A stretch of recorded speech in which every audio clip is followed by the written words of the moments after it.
தூய்மை பணியாளர் நலன் மற்றும் மறுவாழ்வு குறித்து தேசிய தூய்மை பணியாளர் ஆணையத்தின் தலைவர் வெங்கடேசன் தலைமையில் ஆய்வுக் கூட்டம் திருவண்ணாமலை மாவட்ட ஆட்சித்தலைவர் அலுவலக கூட்டரங்கில் நடைபெற்றது.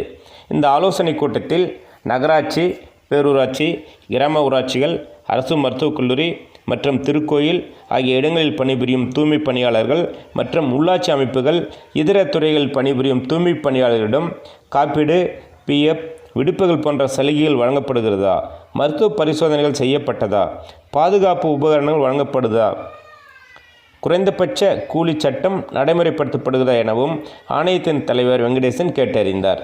தேசிய தூய்மை பணியாளர் ஆணையம் 1993ஆம் ஆண்டு சட்டமாக இயற்றப்பட்டு 1994ஆம் ஆண்டு முதல் நடைமுறைக்கு வந்ததாகவும், தூய்மை பணியாளர் ஆணையம் தூய்மை பணியாளருக்கு ஏற்படும் பிரச்சனைகளை ஆய்வு செய்து அதனை சம்பந்தப்பட்ட துறை அலுவலரிடம் கொண்டு சென்று தீர்வு காண நடவடிக்கை எடுக்கப்பட்டு வருவதாகவும் ஆணையத்தின் தலைவர் வெங்கடேசன் தெரிவித்தார்.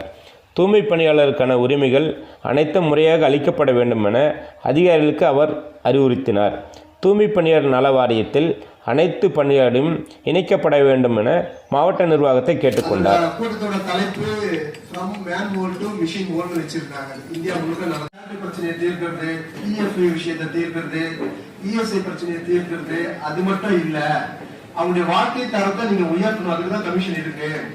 அதனால வாரத்துல ஒரு நாள், மாசத்துல 4 நாள் தூய்மை பணியாளர் வசிக்கின்ற பகுதியில நீங்க போய் ஒரு நாள் தங்கணும் அவங்க கூட. நீங்க அப்பதான் அவங்களுடைய வாழ்க்கை தரம் எப்படி இருக்கு, அவங்க பசங்க என்ன படிக்கிறாங்க, அவங்க கவர்மெண்ட் ஸ்கூல்ல படிக்கிறாங்களா, கான்வென்ட் ஸ்கூல்ல படிக்கிறாங்களா இல்லையான்னு தெரியும்.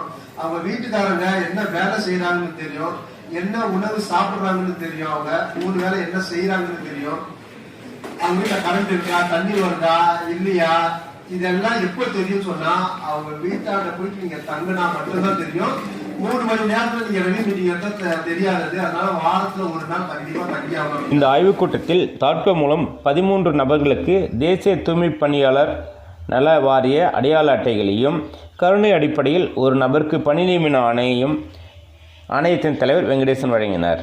முன்னதாக திருவண்ணாமலை நகராட்சியில் உள்ள தூய்மை பணியாளர்கள் குடியிருப்பு பகுதிக்கு சென்ற அவர் தூய்மை பணியாளர்களின் அடிப்படை வசதி குறித்து கேட்டறிந்தார். சமூக நலன் மற்றும் மகளிர் உரிமைத்துறை சார்பில் தேசிய பெண் குழந்தைகள் தின விழா திருவண்ணாமலையில் நடைபெற்றது. பெண் குழந்தைகளை காப்போம், பெண் குழந்தைகளுக்கு கற்பிப்போம் திட்டத்தின் முக்கிய நோக்கமாக கல்வி பங்கேற்பினை உறுதி செய்து அவர்களின் உரிமைகளை போற்றும் வகையில் இவ்விழா நடைபெற்றது. இவ்விழாவில் சுடரி என்ற குறும்படம் வெளியிடப்பட்டது. குழு குழந்தைகளுக்கு பாராட்டு விழாவும், மழலை மலர்களுக்கு அறிவு மகுடம் சூட்டும் விழாவும் நடைபெற்றது. பெண் குழந்தைகளின் நலனுக்காக சேவையாற்றி சாதனையாளர்களை பாராட்டி கேடயம் வழங்கப்பட்டது.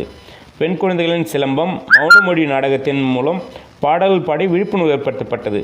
பெண் குழந்தைகளை காப்போம், பெண் குழந்தைகளை கற்பிப்போம் என்ற உறுதிமொழியும் எடுத்துக்கொள்ளப்பட்டது. ஆதி திராவிட நலத்துறை சார்பில் தமிழக அரசால் ஆண்டுதோறும் செயல்படுத்தப்படும் மனிதநேய வார விழா ஆய்வுக் கூட்டம் திருவண்ணாமலையில் நடைபெற்றது.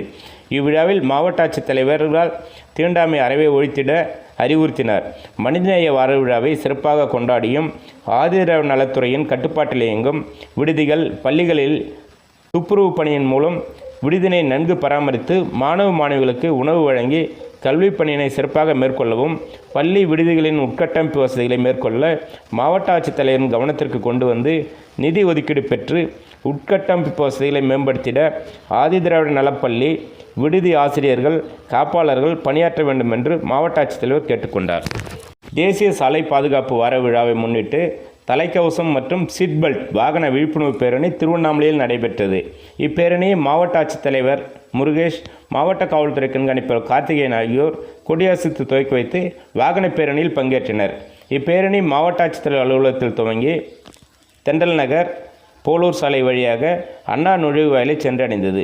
இப்பேரணியில் ஏராளமானோர் தலைக்கவசம் அணிந்து விழிப்புணர்வு ஏற்படுத்தினர். திருவண்ணாமலை மாவட்ட ஆட்சித்தலைவராக இருந்த முருகேஷ் வேளாண்மைத்துறை இயக்குநராகவும், திருப்பத்தூர் மாவட்ட ஆட்சித்தலைவராக இருந்த பாஸ்கர பாண்டியன் திருவண்ணாமலை மாவட்ட ஆட்சித்தலைவராக பணியிட மாற்றம் செய்யப்பட்டதை தொடர்ந்து திருவண்ணாமலை மாவட்ட ஆட்சித்தலைவராக பாஸ்கர பாண்டியன் பொறுப்பேற்றுக் கொண்டார்.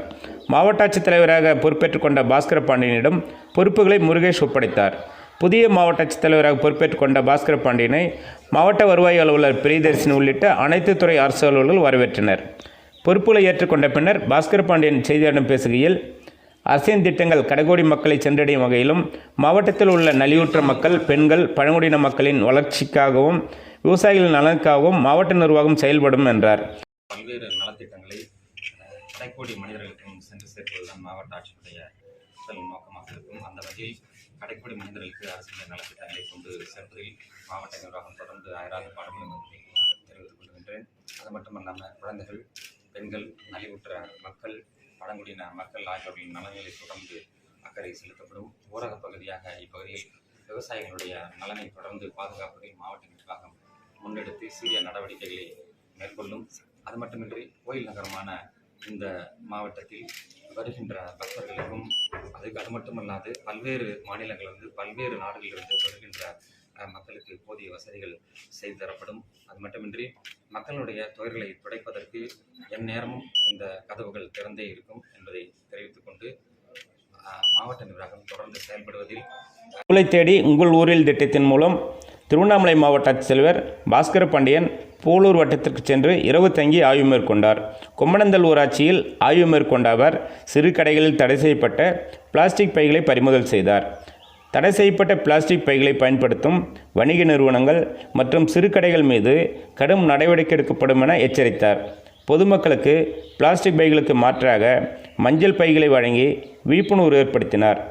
முன்னதாக குருவிமலை ஊராட்சி ஒன்றிய நடுநிலைப் பள்ளிக்கு சென்று எண்ணும் எழுத்தும் கற்றல் திறன் காலை உணவு திட்டத்தில் வழங்கும் உணவு தரம் குறித்து ஆய்வு செய்தார். வடமாதிமங்கலத்தில் அங்கன்வாடி மையத்தில் குழந்தைகளுக்கு உணவு பரிமாறி குழந்தைகளுடன் தானும் அமர்ந்து உணவு அருந்தினார். கஸ்தம்பாடி இலங்கை தமிழர் வாழ் முகாமிற்கு சென்று மகளிர் சுய உதவி குழுக்களுக்கு கடன் உதவிகளை வழங்கினார்.